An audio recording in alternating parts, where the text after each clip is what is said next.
El cosmos palpita con la energía de billones de soles, un tapiz infinito tejido con los hilos brillantes de nebulosas y las rutas comerciales que conectan mundos inimaginables. En este universo vasto y antiguo, la Confederación Galáctica, un conglomerado de especies dispares unidas por la necesidad mutua y la ambición ocasional, lucha por mantener un precario equilibrio. Criaturas de silicio y de carne, de éter y de luz, coexisten en un mosaico de alianzas tambaleantes y rivalidades latentes. La paz, a menudo, es solo una tregua tensa, y la guerra, una posibilidad siempre presente, acechando en los márgenes del espacio conocido. Dentro de esta intrincada red de relaciones interestelares, la humanidad, una especie relativamente joven, ha labrado su propio nicho. Los humanos adultos son reconocidos, a regañadientes, por su tenacidad implacable en la batalla y su astucia estratégica. Sus flotas de guerra, aunque menos numerosas que las de potencias más antiguas, son temidas por su audacia y su capacidad de adaptación. Los generales humanos, con una mezcla única de intuición y análisis, han demostrado una y otra vez su capacidad para superar a adversarios más poderosos. Sus diplomáticos, aunque a veces bruscos, son maestros en el arte de la negociación, capaces de extraer concesiones incluso de las especies más recalcitrantes. Sin embargo, hay un aspecto de la sociedad humana que permanece, en gran medida, un misterio para el resto de la galaxia: sus niños, los adultos humanos. Guerreros y estrategas consumados, son figuras comprensibles, predecibles dentro de ciertos parámetros, pero los niños humanos, ellos son una incógnita. La mayoría de las especies galácticas considera la infancia como una fase transitoria, un periodo de aprendizaje y preparación para la vida adulta. Los jóvenes Silar, por ejemplo, son sometidos a rigurosos programas de entrenamiento desde una edad temprana, preparándolos para servir a su colmena. Los niños Krill, seres etéreos nacidos de las tormentas solares, son mantenidos en cámaras de contención especializadas, donde se les alimenta con datos y algoritmos hasta que alcanzan la madurez mental. Pero los niños humanos son diferentes, a menudo ruidosos, impredecibles y aparentemente desprovistos de cualquier lógica discernible. Parecen operar según un conjunto de reglas completamente distinto al de los adultos. Sus juegos son extraños, sus preguntas desconcertantes, y su capacidad para romper objetos complejos es, sencillamente, asombrosa. Las pocas interacciones que la galaxia ha tenido con niños humanos han sido, en el mejor de los casos, confusas, y en el peor, catastróficas. Las anécdotas, a menudo distorsionadas y exageradas, circulan entre los miembros de la Confederación Galáctica, alimentando una creciente sensación de aprensión. Se dice que un grupo de niños humanos liberó accidentalmente una plaga de pulgas espaciales en una estación comercial interestelar, provocando un caos que duró semanas. Otra historia cuenta de un niño humano que, durante una visita a un museo de tecnología alienígena, logró desactivar un campo de fuerza de contención, liberando un espécimen peligroso que casi destruye el edificio. Estas historias, combinadas con la falta de información fiable sobre la infancia humana, han creado un vacío lleno de miedo y especulación. La galaxia, acostumbrada a lidiar con amenazas comprensibles, se enfrenta ahora a un enemigo desconocido, una fuerza aparentemente aleatoria e incontrolable. Los niños humanos, y lo que la galaxia no sabe, lo que está a punto de descubrir, es que este miedo está justificado, muy justificado, y la justificación de ese miedo, como suele suceder, comenzó de la manera más inesperada. No fue una invasión planificada, ni un ataque tecnológico sofisticado, sino un simple juego de niños. En la colonia minera de Epsilon 7, un puesto avanzado polvoriento y remoto en los confines del espacio conocido, un grupo de niños humanos, todos menores de 7 años, tropezaron con algo que nunca debieron haber encontrado: una unidad de seguridad clase Centurión. Estas unidades, fabricadas por la Corporación Krill para la protección de instalaciones de alto valor, eran imponentes máquinas de guerra bípedas, armadas hasta los dientes con láseres, cañones de iones y escudos deflectores. Su programación era simple: detectar amenazas, neutralizarlas con fuerza letal. Su presencia era suficiente para disuadir a la mayoría de los intrusos, y su historial de servicio era impecable, hasta el día en que se cruzaron con Lily, Mateo y Sofía. Los niños, aburridos de las monótonas rutinas de la colonia minera, habían decidido explorar las afueras del complejo. Se habían aventurado más allá de los límites designados, atraídos por el brillo curioso de una estructura metálica abandonada. Allí, en medio de la chatarra y el polvo cósmico, encontraron al centurión, estacionado en modo de espera, una mole de acero esperando una orden. Normalmente, la proximidad de los niños habría activado los sensores del robot y provocado una advertencia sonora, pero, por una extraña casualidad, una pequeña descarga de energía proveniente de una tormenta solar había dañado parcialmente la unidad de procesamiento central del centurión, dejándolo en un estado de semifuncionalidad, suficiente para operar, pero con algunas peculiaridades. Lily, la mayor del grupo, con su delantal manchado de pintura y su cabello recogido en dos coletas desordenadas, fue la primera en acercarse. «Mira, un robot», exclamó, con los ojos brillantes de curiosidad. Mateo, siempre el más audaz, tocó cautelosamente una de las placas de blindaje del centurión. «Está frío», dijo, sorprendido. Sofía, la más imaginativa del grupo, observó al robot con una mirada pensativa. «Parece un poco solitario», murmuró. Fue entonces cuando a Sofía se le ocurrió la idea. «¿Por qué no jugamos a las casitas con él?», propuso. Lily y Mateo se miraron con incredulidad, pero la idea, en su absurdez, les pareció irresistible, y así, comenzó la transformación del centurión. Con una mezcla de pintura desprendida de un contenedor abandonado, trozos de tela encontrados en la basura y una imaginación desbordante, los niños comenzaron a decorar al robot.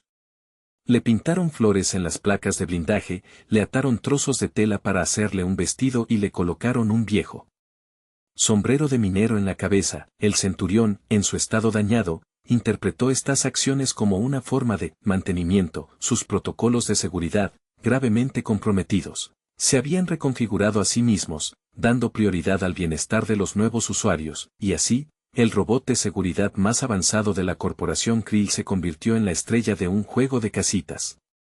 Sirvióte imaginario con una precisión milimétrica, utilizando sus poderosos brazos robóticos para servir delicadamente las tazas de barro, construyó muebles improvisados con chatarra espacial, siguiendo las instrucciones confusas de los niños, incluso intentó cantar canciones de cuna, produciendo un chirrido metálico que resultaba extrañamente reconfortante. La transformación del centurión fue completa, dejó de ser una máquina de guerra y se convirtió en algo más, algo mucho más extraño y, a la larga, mucho más aterrador para la galaxia, un robot de seguridad reprogramado por la inocencia y la imaginación de unos niños humanos, un presagio de lo que estaba por venir. El centurión jugando a las casitas. La imagen era tan absurda, tan fuera de lugar, que era inevitable que se extendiera como la pólvora. Al principio, fue solo un murmullo, una anécdota curiosa compartida entre los trabajadores de la colonia Epsilon 7, pero en el espacio, como en cualquier otro lugar, los rumores tienen alas. Y las alas del rumor son especialmente fuertes cuando se trata de algo tan extraño y perturbador como esto. La historia del robot de seguridad transformado viajó de boca en boca, de estación espacial a estación espacial, a través de los canales de comunicación interestelar. Con cada repetición, la historia se adornaba, se exageraba, se distorsionaba, los detalles originales se perdían en un torbellino de especulaciones y miedos. Pronto, el incidente dejó de ser una simple curiosidad y se convirtió en una leyenda. El centurión ya no era solo un robot reprogramado, sino una víctima de una fuerza misteriosa e incomprensible. Los niños humanos, en la versión ampliada de la historia, no habían simplemente jugado con el robot, sino que lo habían sometido a una forma de control mental, doblando su voluntad a la suya con una facilidad inquietante. En los bares de mala muerte de las estaciones espaciales, los mineros y los mercenarios se reunían en torno a mesas grasientas, intercambiando versiones cada vez más extravagantes de la historia. Dicen que los niños ni siquiera tocaron el robot, susurraba un minero Silar, sus múltiples ojos brillando con temor. Dicen que simplemente pensaron en reprogramarlo, y el robot obedeció. En los opulentos salones de las naves de crucero interestelares, los diplomáticos y los ejecutivos corporativos debatían la historia con una seriedad preocupante. Si esto es cierto, decía un embajador Krill, con su voz resonando a través de la sala, podría tener implicaciones catastróficas para la seguridad galáctica. ¿Qué pasa si los niños humanos deciden reprogramar nuestras defensas planetarias o nuestros sistemas de comunicación? Y así, poco a poco, empezó a circular el rumor. Los niños humanos poseían una habilidad innata para manipular la tecnología, una capacidad que trascendía la comprensión adulta. No se trataba simplemente de conocimiento técnico o habilidad mecánica. Era algo más profundo, algo instintivo, una conexión directa con la esencia misma de la maquinaria. Algunos especulaban que los niños humanos poseían una forma de telepatía tecnológica, capaz de comunicarse directamente con las máquinas y alterar su programación con el poder de la mente. Otros creían que los niños eran portadores de un virus cognitivo, una forma de información contagiosa que podía infectar los sistemas informáticos y reprogramarlos según los deseos de los niños. La teoría más popular, sin embargo, era la que postulaba que los niños humanos eran, de alguna manera, inmunes a las leyes de la lógica y la razón. Su mente, aún no corrompida por las restricciones del pensamiento adulto, era capaz de ver posibilidades que los adultos simplemente no podían concebir. Esta falta de limitaciones les permitía interactuar con la tecnología de una manera intuitiva y creativa, desbloqueando su potencial oculto y alterando su función de maneras impredecibles, sea cual sea la explicación. El resultado era el mismo: la galaxia comenzaba a temer a los niños humanos, no como una amenaza militar directa, sino como una fuerza disruptiva, una variable incontrolable que podía alterar el equilibrio del poder y desestabilizar la sociedad. El rumor se extendía, alimentado por el miedo y la ignorancia, sembrando las semillas de la paranoia y la desconfianza. Y el incidente del centurión jugando a las casitas, una simple travesura infantil, se había convertido en el catalizador de una crisis galáctica. El rumor, como un virus informático descontrolado, se propagaba rápidamente a través de las redes galácticas. Cada vez más especies empezaban a ver a los niños humanos no como simples infantes, sino como una amenaza latente, portadores de un poder impredecible y potencialmente devastador. Y entonces, como para confirmar sus peores temores, ocurrió el segundo incidente. El complejo de investigación astrofísica avanzada de Kepler 186f era una joya de la ciencia intergaláctica. Un lugar donde las mentes más brillantes de la galaxia se reunían para explorar los misterios del universo. Allí, en medio de laboratorios de alta tecnología y simulaciones informáticas complejas, se estaba desarrollando un nuevo motor de curvatura espacial, diseñado para superar las limitaciones de los viajes interestelares convencionales. El proyecto, liderado por el renombrado científico Zalor Grobner, llevaba años en desarrollo y había consumido una fortuna en recursos. Durante una visita escolar organizada para los hijos de los empleados del complejo, una niña humana de 5 años llamada Clara, con una energía inagotable y una curiosidad insaciable, se separó de su grupo. Aburrida por las explicaciones técnicas de los guías turísticos, Clara deambuló por los pasillos laberínticos del complejo hasta que llegó a la sala donde se encontraba el motor de curvatura espacial. El motor, una masa imponente de cables, tubos y placas de metal brillante, era una maravilla de la ingeniería, pero para Clara, era simplemente una cosa grande y brillante que necesitaba ser mejorada. Con una determinación asombrosa, Clara sacó su estuche de plastilina y sus pegatinas favoritas y comenzó a trabajar. Pegó pegatinas de unicornios y arcoíris en los conductos de refrigeración, moldeó figuras de animales con la plastilina y las adhirió a las válvulas de control, recubrió los cables con cintas de colores y dibujó caras sonrientes en los paneles de control. El resultado fue una abominación estética, un revoltijo de colores chillones y formas grotescas que horrorizó a los científicos que la encontraron. Grobner, al descubrir la mejora realizada por Clara, estuvo a punto de sufrir un colapso nervioso. Exigió que se retirara de inmediato todo el arte infantil y que se volviera a calibrar el motor, pero antes de que pudieran hacerlo, uno de los técnicos sugirió, tímidamente, que realizaran una prueba. Después de todo, no podían estar seguros de que el motor no hubiera sufrido daños irreparables. Con el corazón apesadumbrado, Grobner accedió. Se pusieron en marcha los protocolos de seguridad, se evacuó la sala de control y se activó el motor. Para asombro de todos, el motor funcionó. No solo funcionó, sino que superó todas las pruebas anteriores, alcanzando niveles de eficiencia y potencia que nadie había creído posibles. El júbilo en la sala de control fue palpable. Grobner fue aclamado como un genio, y el proyecto del motor de curvatura espacial fue declarado un éxito rotundo. Pero la alegría duró poco. Pronto, comenzaron a aparecer efectos secundarios extraños. Pequeños ramos de flores, inexplicablemente, comenzaban a aparecer en la sala de control. Flores de especies desconocidas, flores que no deberían existir en ese mundo, flores que parecían haber sido teletransportadas desde lugares lejanos e imposibles.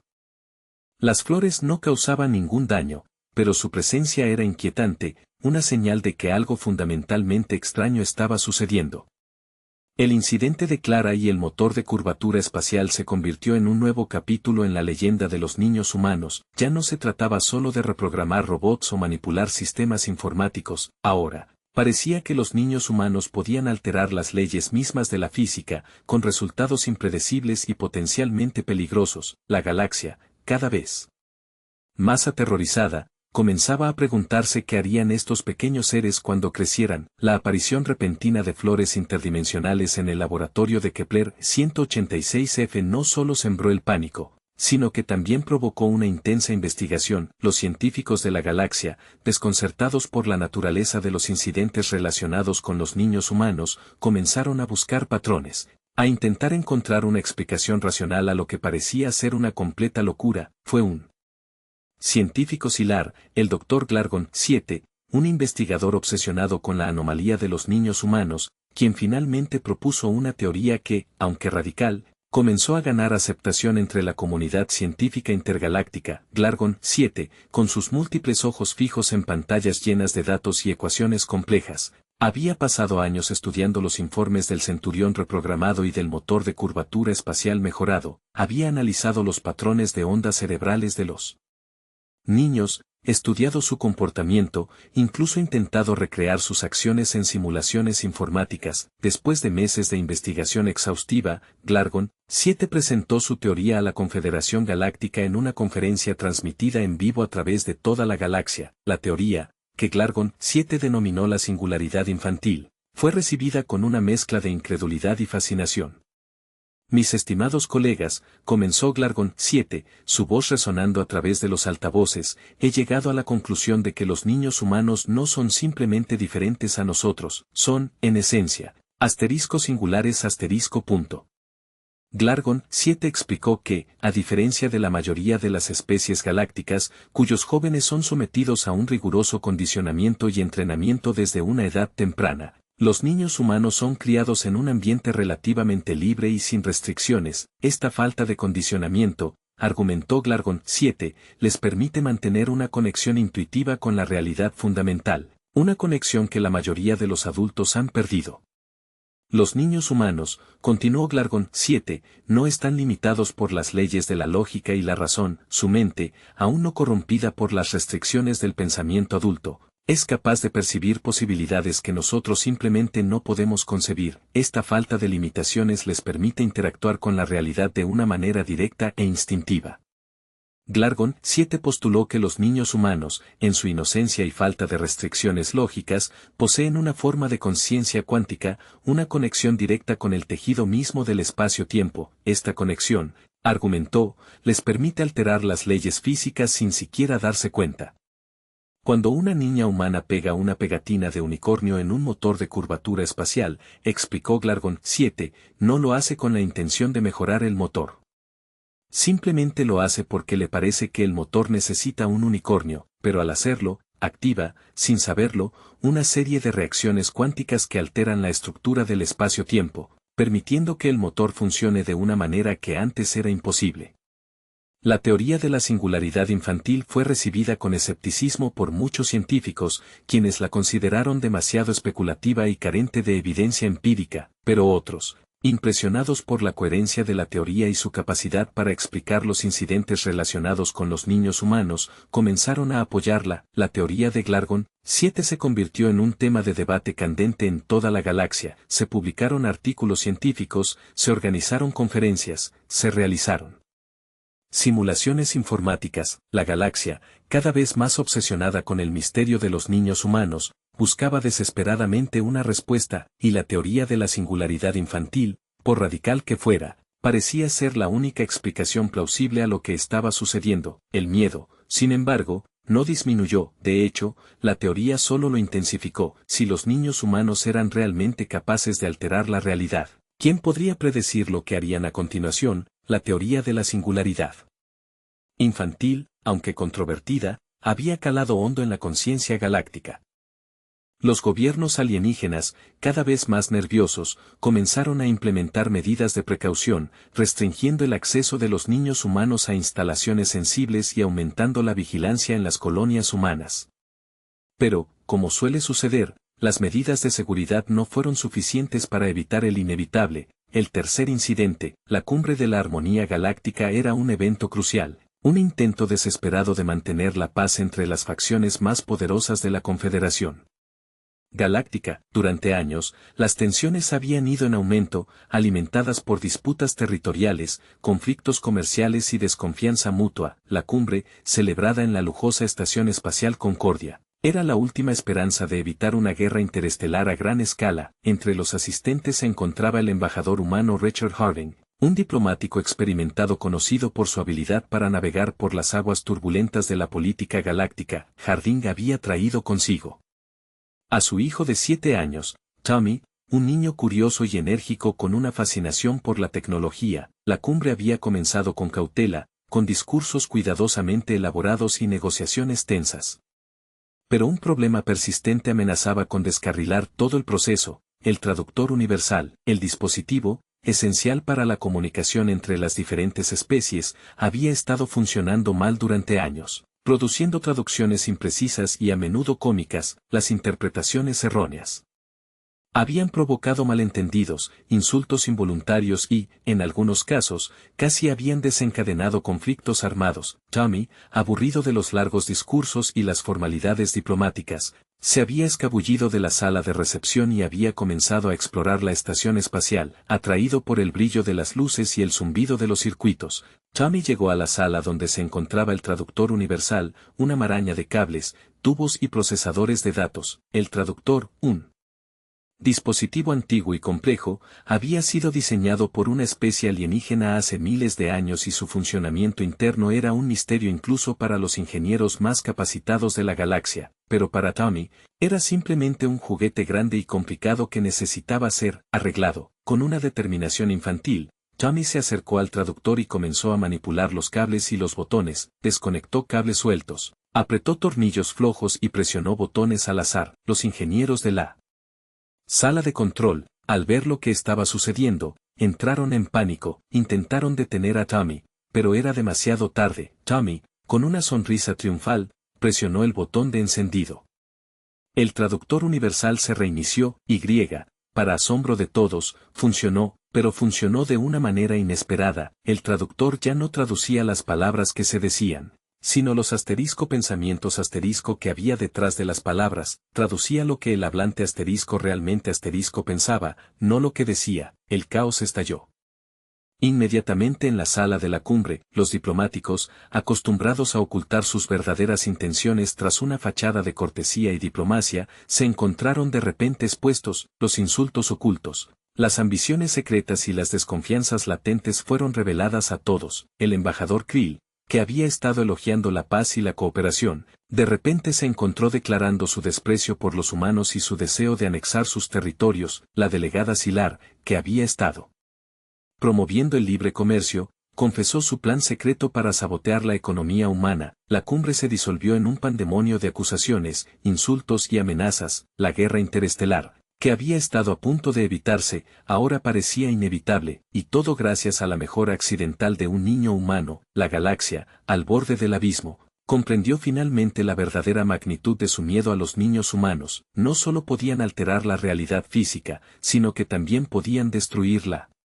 Diplomacia y la confianza, los cimientos mismos de la civilización galáctica. El desastre de la Cumbre de la Armonía Galáctica, con sus revelaciones embarazosas y la consiguiente disolución de las alianzas, fue la gota que colmó el vaso. El miedo, que hasta entonces había sido un murmullo constante, se convirtió en un pánico generalizado. La teoría de la singularidad infantil, antes objeto de debate científico, se convirtió en una verdad irrefutable, una explicación aterradora para los extraños poderes que parecían poseer los niños humanos. Los gobiernos alienígenas, actuando impulsados por el miedo y la paranoia, comenzaron a promulgar leyes draconianas sobre la interacción con niños humanos.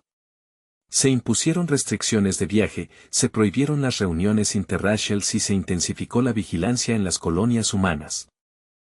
En el planeta Silar Prime, el Gran Consejo promulgó la Ley de Protección Infantil, que prohibía a los niños Silar acercarse a menos de 100 metros de un niño humano, bajo pena de exilio. En el Imperio Krill, se emitió un edicto que declaraba a los niños humanos como riesgos biológicos potenciales y exigía su registro obligatorio ante las autoridades, pero la medida más drástica, y quizás la más absurda, fue la prohibición de las guarderías intergalácticas, estos centros, que antes eran lugares de alegría y aprendizaje multicultural, se consideraron de repente focos de peligro, incubadoras de caos cuántico. Los padres alienígenas, aterrorizados por la idea de que sus hijos pudieran ser contaminados por la influencia de los niños humanos, retiraron a sus hijos en masa. Las guarderías, una vez bulliciosas, quedaron vacías y silenciosas, símbolos de la creciente paranoia que se apoderaba de la galaxia. El impacto de estas medidas fue devastador. Las relaciones entre la humanidad y otras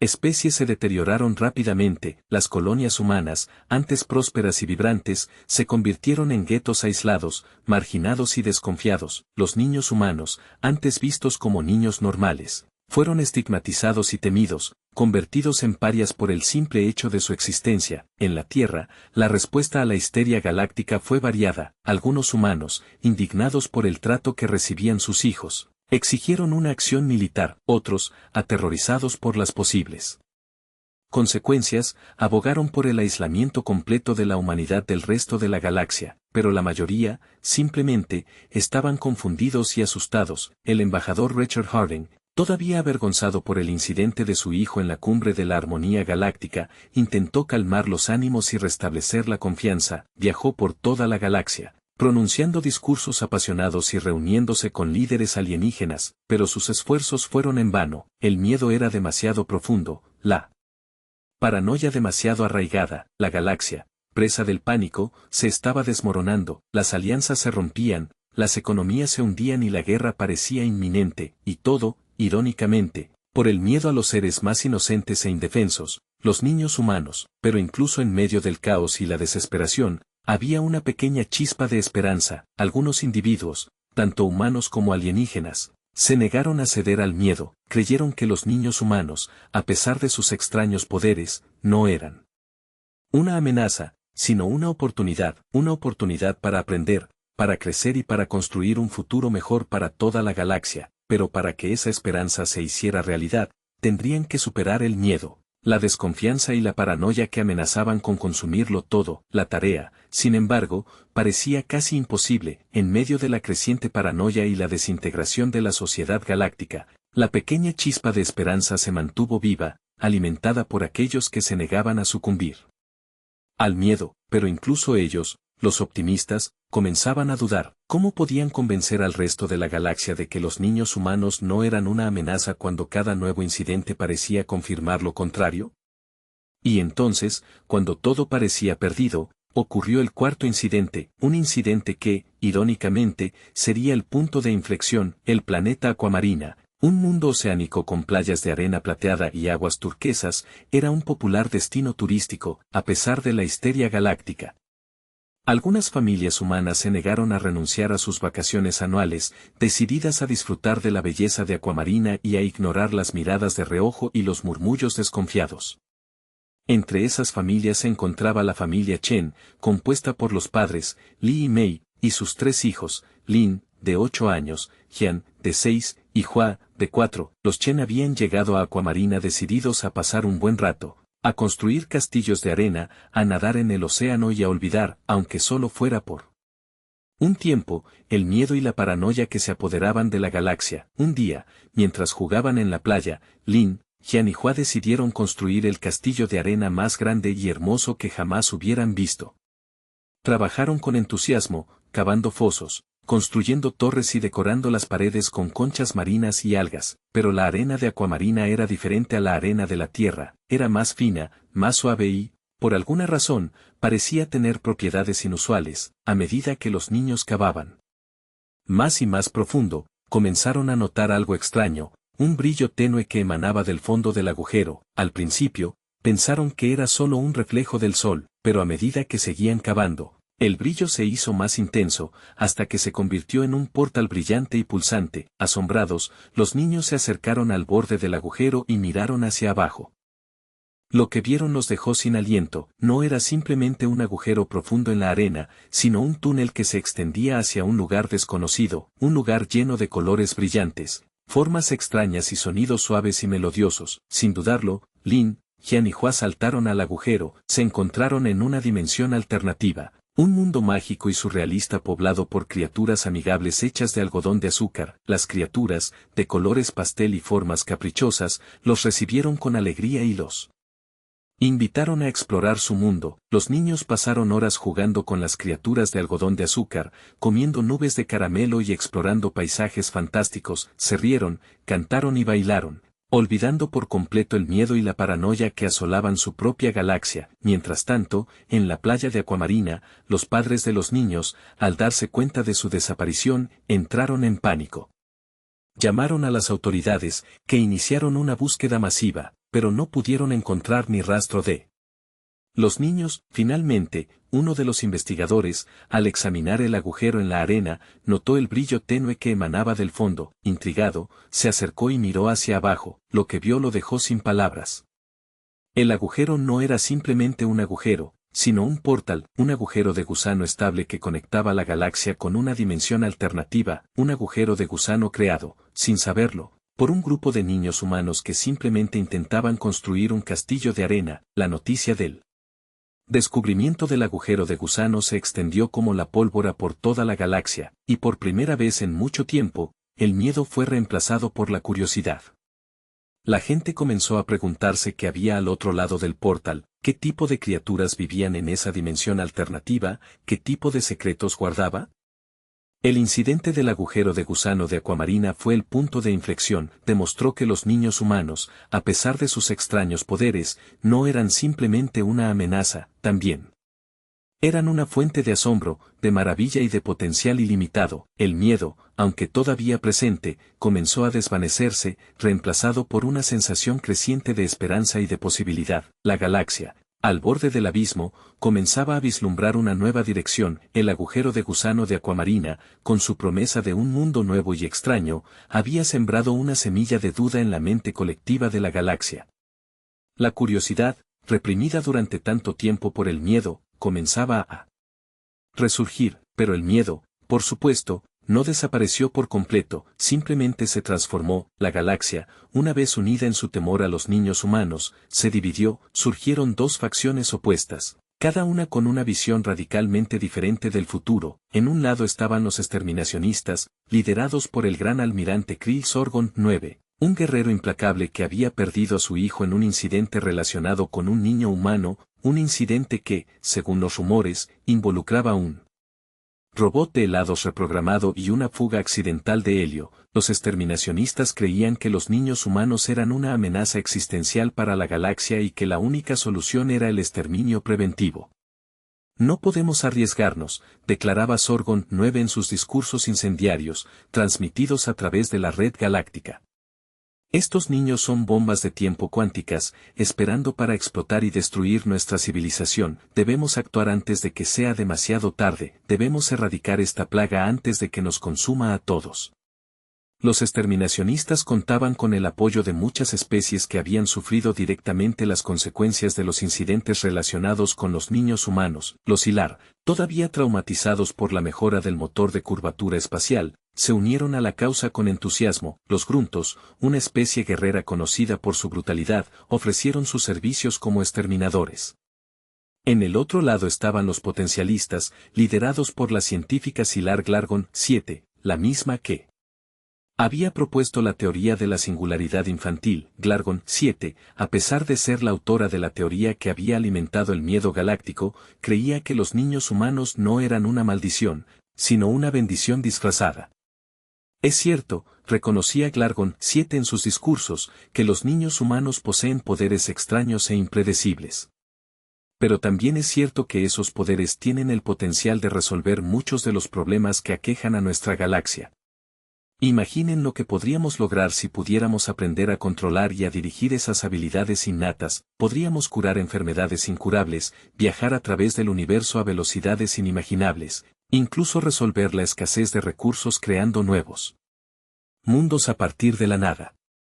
Los potencialistas argumentaban que el exterminio preventivo no solo era moralmente repugnante, sino también científicamente estúpido. Creían que la galaxia tenía la obligación de estudiar a los niños humanos, de comprender sus poderes y de encontrar una manera de coexistir pacíficamente con ellos. Los potencialistas contaban con el apoyo de algunas especies que habían tenido experiencias positivas con los niños humanos.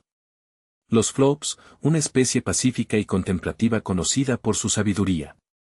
Veían a los niños humanos como una fuente de inspiración y creatividad. Los ZZ-Glorks, una especie amante de la diversión y la aventura, estaban fascinados por la capacidad de los niños humanos para crear mundos imaginarios y romper las reglas de la realidad. La división entre exterminacionistas y potencialistas se extendió por toda la galaxia, fracturando alianzas, dividiendo familias y amenazando con desencadenar una guerra civil. El miedo y la esperanza, la paranoia y la curiosidad, luchaban por el alma de la galaxia, y en medio de este conflicto, los niños humanos, ajenos a la tormenta que se cernía sobre ellos, seguían jugando, riendo y soñando con un futuro que, quizás, nunca llegarían a ver. La balanza, peligrosamente, se inclinaba hacia el lado oscuro. La galaxia estaba al borde de la guerra, dividida por el miedo y la desconfianza. Los exterminacionistas, liderados por el belicoso almirante Sorgon 9, ganaban terreno, atizando las llamas del odio y la paranoia. Los potencialistas,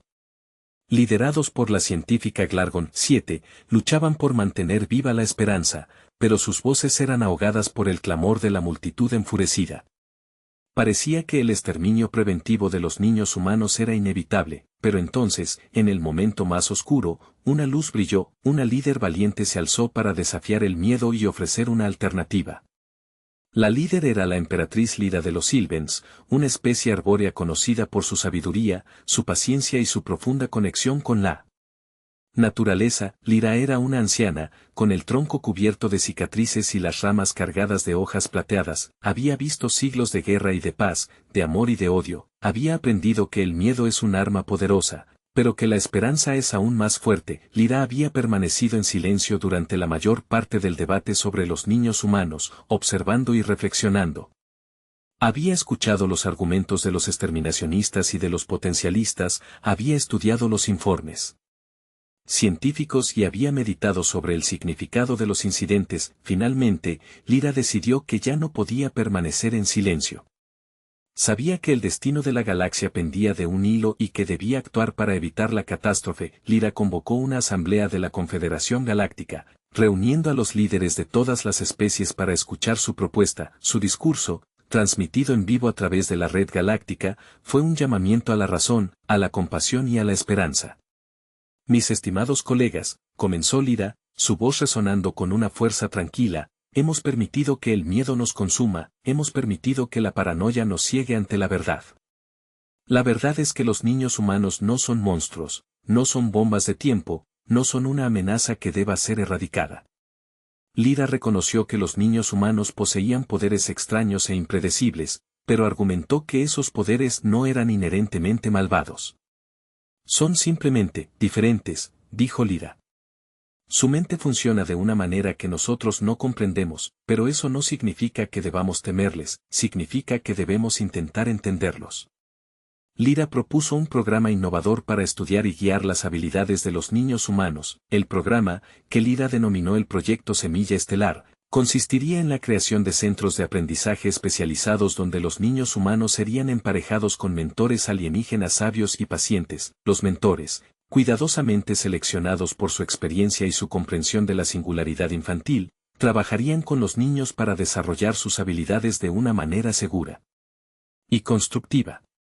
En lugar de reprimir sus poderes, explicó Lyra, debemos enseñarles a controlarlos. En lugar de temer su creatividad, debemos fomentar su imaginación. En lugar de aislarlos, debemos integrarlos en nuestra sociedad.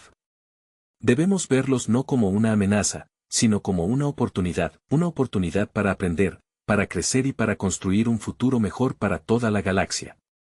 La propuesta de Lyra fue recibida con una mezcla de escepticismo y esperanza. Los exterminacionistas la denunciaron como una tontería peligrosa, argumentando que era demasiado arriesgado confiar en los niños humanos. Los potencialistas la apoyaron con entusiasmo, viendo en ella una oportunidad para evitar la guerra y construir un futuro más brillante.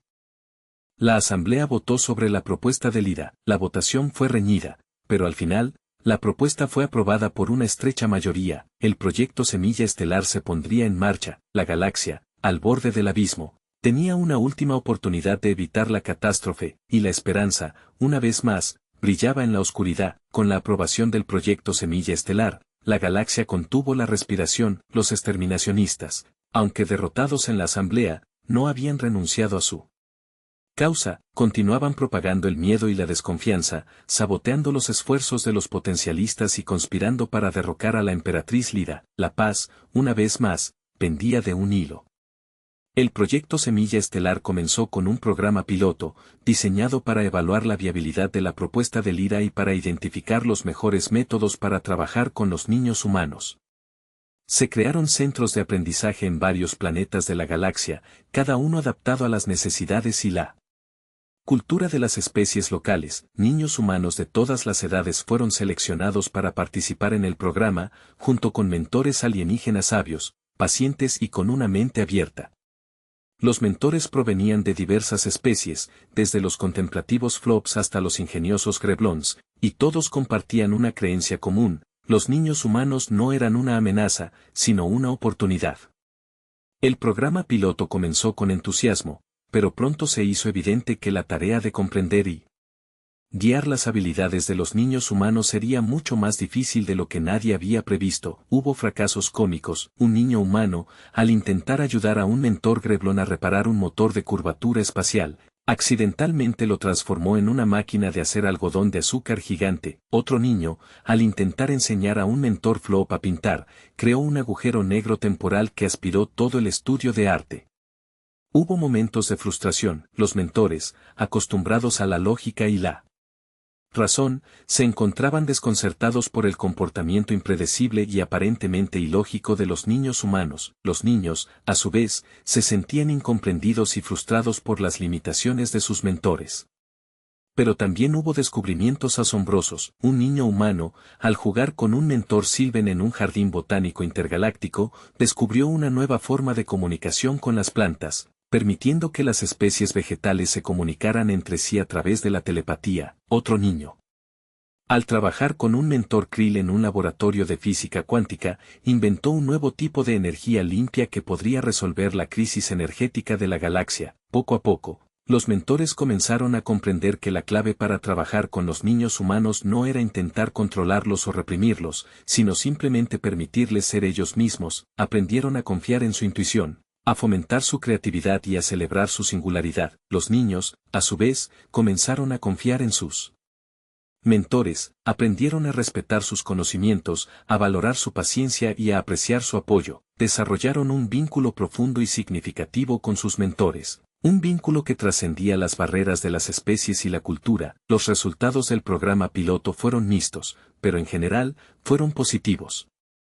Los niños humanos demostraron ser capaces de lograr cosas asombrosas cuando se les daba la oportunidad y el apoyo adecuados. Los mentores alienígenas descubrieron que los niños humanos tenían mucho que enseñarles sobre la creatividad, la imaginación y la importancia de ver el mundo con ojos nuevos. El proyecto Semilla Estelar estaba funcionando. La galaxia, lenta pero seguramente, comenzaba a superar su miedo a los niños humanos y a abrazar su potencial. Pero la guerra, una vez más, se cernía en el horizonte. Los exterminacionistas, cada vez más desesperados, estaban planeando un ataque final para destruir el proyecto Semilla Estelar y sumir a la galaxia en el caos. La lucha por el futuro de la galaxia, por el destino de los niños humanos, estaba lejos de haber terminado. La inminente amenaza de un ataque de los exterminacionistas pesaba sobre el proyecto Semilla Estelar, pero los mentores y los niños, ajenos al peligro inminente o simplemente decididos a ignorarlo, continuaron trabajando juntos, aprendiendo y creciendo.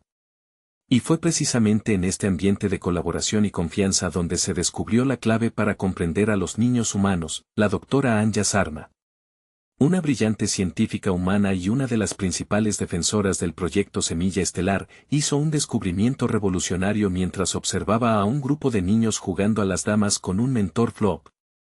Anya notó que los niños no seguían las reglas del juego. Movían las piezas al azar, inventaban nuevas reglas sobre la marcha y, sin embargo, de alguna manera, siempre encontraban una manera de ganar. Intrigada, Anya comenzó a estudiar el comportamiento de los niños durante el juego, descubrió que los niños no abordaban el juego con la lógica y la estrategia que esperarían los adultos, en cambio, utilizaban la intuición, la creatividad y la imaginación, veían posibilidades que los adultos no podían ver y encontraban soluciones que los adultos nunca hubieran considerado. Anya se dio cuenta de que la clave para comprender a los niños humanos no era la lógica, sino el juego. Los niños no eran simplemente jugando, sino que estaban explorando, experimentando y aprendiendo, estaban utilizando el juego para comprender el mundo que les rodeaba, para resolver problemas y para crear cosas nuevas. Anya compartió su descubrimiento con los otros mentores del proyecto Semilla Estelar. Al principio, muchos mentores se mostraron escépticos, les parecía absurdo que la solución a los problemas más complejos de la galaxia pudiera encontrarse en un simple juego, pero a medida que comenzaban a observar a los niños jugando, comenzaron a ver la verdad en las palabras de Anya. Comenzaron a comprender que los niños humanos tenían una forma única de ver el mundo, una forma que estaba libre de las limitaciones de la lógica y la razón. Los mentores comenzaron a incorporar el juego y las actividades creativas en sus sesiones de aprendizaje, en lugar de intentar enseñar a los niños a resolver problemas utilizando la lógica y la estrategia, comenzaron a animarlos a jugar, a experimentar y a crear, y los resultados fueron asombrosos. Los niños, liberados de las restricciones de la lógica, comenzaron a desbloquear soluciones innovadoras a algunos de los problemas más persistentes de la galaxia. Un grupo de niños, al jugar con un mentor Greblon a construir modelos de naves espaciales, descubrió una nueva forma de propulsión que era más rápida, más eficiente y más segura que cualquier cosa que se hubiera inventado antes. Otro grupo de niños, al jugar con una mentora Flop a crear jardines intergalácticos, descubrió una nueva forma de purificar el aire que podría resolver la contaminación atmosférica en los planetas más contaminados de la galaxia. La clave para comprender a los niños humanos no era intentar controlarlos o reprimirlos, sino simplemente permitirles jugar. El juego era su lenguaje, su forma de pensar y su forma de resolver problemas, y al aprender a hablar su lenguaje, los mentores pudieron desbloquear un potencial ilimitado. La galaxia, lentamente, aprendía a jugar de nuevo, y al hacerlo, quizás, podría salvarse a sí misma, pero el tiempo se agotaba. La inminente amenaza de los exterminacionistas, aunque real, no pudo detener el lento pero constante cambio que se estaba produciendo en la galaxia. Los éxitos del proyecto Semilla Estelar, las innovadoras soluciones descubiertas por los niños y sus mentores, comenzaron a llegar a todos los rincones de la Confederación Galáctica, las noticias de una nueva forma de propulsión que prometía viajes interestelares más rápidos y seguros, de una forma de energía limpia que podría salvar planetas contaminados, de una nueva forma de comunicación que unía a las especies en una comprensión más profunda, comenzaron a resonar incluso entre los más escépticos. Poco a poco, la galaxia comenzó a aceptar, lentamente, la presencia de los niños humanos. El miedo, aunque no desapareció por completo, comenzó a disminuir, reemplazado por la curiosidad, la admiración y, incluso, el cariño. Las leyes draconianas que habían sido promulgadas en el apogeo del pánico comenzaron a ser derogadas o modificadas. Las restricciones de viaje se relajaron, las reuniones interracial se volvieron más comunes y las guarderías intergalácticas comenzaron a reabrir sus puertas. La gente comenzó a darse cuenta de que los niños humanos, aunque impredecibles y a veces caóticos, no eran una amenaza, sino una fuerza para el bien. Se dieron cuenta de que su capacidad para ver el mundo con ojos nuevos, su creatividad ilimitada y su falta de restricciones lógicas les permitían resolver problemas que los adultos, con su lógica rígida y sus ideas preconcebidas, no podían. El almirante Sorgon 9, líder de los exterminacionistas, se resistió con uñas y dientes a este cambio de actitud. Continuó propagando el miedo y la desconfianza, pero sus palabras comenzaron a caer en oídos sordos. La gente, cansada de la guerra y la paranoia, estaba lista para abrazar un futuro más brillante. La emperatriz Lira, con su sabiduría y su paciencia, guió a la galaxia a través de este periodo de transición. Les recordó a todos la importancia de la compasión, la comprensión y la esperanza, les enseñó que la diferencia no es algo que deba temerse, sino algo que debe celebrarse. Pero el ataque de los exterminacionistas seguía siendo una amenaza inminente. Sorgon 9, desesperado por detener el proyecto Semilla Estelar y sumir a la galaxia en el caos, estaba reuniendo sus fuerzas para un ataque final. La batalla por el futuro de la galaxia, por el destino de los niños humanos, estaba a punto de comenzar, y en medio de esta tormenta inminente, los niños humanos, ajenos al peligro que se cernía sobre ellos, continuaban jugando, riendo y soñando con un mundo mejor, un mundo donde el miedo sería reemplazado por el amor, la desconfianza por la comprensión y la guerra por la paz, un mundo que, gracias a su singularidad y a su creatividad, quizás, podrían hacer realidad. La galaxia, por fin, empezaba a creer en ellos. El ataque final de los exterminacionistas fue devastador, pero no tuvo éxito, gracias a la valentía de los mentores del proyecto Semilla Estelar y a la ingeniosidad de los niños humanos. El ataque fue repelido, y el almirante Sorgon 9 fue derrotado. La guerra, por fin, había terminado, pero el verdadero triunfo no fue la victoria militar, sino la transformación que se había producido en la galaxia. El miedo inicial a los niños humanos se había transformado en respeto y, eventualmente, en cariño. La gente había aprendido a ver más allá de sus diferencias, a valorar su singularidad y a abrazar su potencial. Los niños humanos se convirtieron en una parte integral de la comunidad galáctica. Sus habilidades únicas eran ahora reconocidas y apreciadas. Se les consultaba para resolver problemas complejos, se les invitaba a participar en proyectos innovadores y se les animaba a compartir su visión del mundo. Las guarderías intergalácticas florecieron, convirtiéndose en centros de aprendizaje multicultural donde niños de todas las especies podían jugar, aprender y crecer juntos. Los mentores del proyecto Semilla Estelar se convirtieron en héroes galácticos, reconocidos por su sabiduría, su paciencia y su dedicación. La emperatriz Lira, al final de su largo reinado, fue aclamada como la salvadora de la galaxia. Su visión, su valentía y su compasión habían guiado a la galaxia a través de un periodo oscuro y la habían conducido a una nueva era de paz y prosperidad.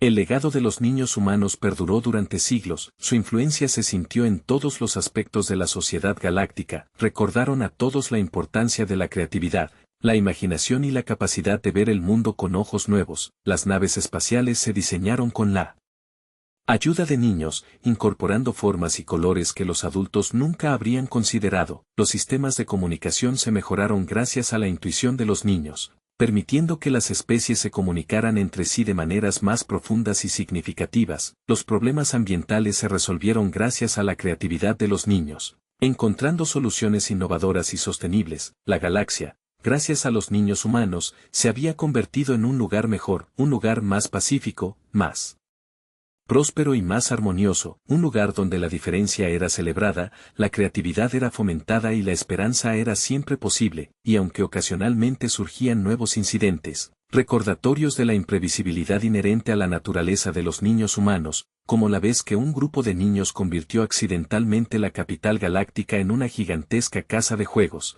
Estos incidentes eran recibidos con una sonrisa, una señal de que la galaxia había aprendido, por fin, a reírse de sí misma y a aceptar lo inesperado. El miedo había sido superado, el futuro era brillante, y así, la galaxia aprendió una valiosa lección, una lección sobre el poder de la inocencia, la importancia de la creatividad y la necesidad de no subestimar a las generaciones más jóvenes. La galaxia había temido a los niños humanos, pero al final, fueron los niños quienes la salvaron. Reflexionemos ahora sobre este viaje, desde el miedo inicial hasta la aceptación final. Recordemos el centurión jugando a las casitas, la mejora del motor de curvatura espacial, el traductor universal descontrolado y el agujero de gusano a una dimensión de algodón de azúcar. Recordemos la teoría de la singularidad infantil, el pánico galáctico y el proyecto Semilla Estelar. Estos incidentes, que al principio parecían ser una amenaza, resultaron ser una oportunidad para aprender, para crecer y para construir un futuro mejor. La galaxia aprendió que la diferencia no es algo que deba temerse, sino algo que debe celebrarse. Aprendió que la creatividad y la imaginación son herramientas poderosas que pueden resolver problemas que la lógica y la razón no pueden. Aprendió que los niños, a pesar de su imprevisibilidad, son una fuente de esperanza y de inspiración. Y ahora, miremos hacia el futuro. Un futuro donde los niños humanos lideran la galaxia hacia una nueva era de innovación y armonía, un futuro donde la creatividad y la imaginación son valoradas por encima de todo. Un futuro donde la diferencia es celebrada y la esperanza es siempre posible. Imaginen una galaxia donde los niños humanos, ahora adultos, ocupan puestos de liderazgo en la Confederación Galáctica. Imaginen a un antiguo niño del proyecto Semilla Estelar, ahora un científico brillante, descubriendo una nueva forma de viajar a través del tiempo. Imaginen a una antigua niña del proyecto Semilla Estelar, ahora una diplomática talentosa, negociando la paz entre especies en guerra. Imaginen a una antigua niña del proyecto Semilla Estelar, ahora una artista visionaria, creando obras de arte que inspiran a toda la galaxia. Pero este futuro, por supuesto, no está exento de desafíos. Los niños humanos, incluso cuando son adultos, siguen siendo impredecibles y a veces caóticos. Sus ideas son a menudo extrañas e inusuales. Y sus métodos son a veces poco ortodoxos. Imaginen a una presidenta humana que decide que la mejor manera de resolver una crisis económica es convertir toda la galaxia en un gigantesco parque de diversiones. Imaginen a un general humano que decide que la mejor manera de derrotar a un enemigo es bombardearlo con pastelitos.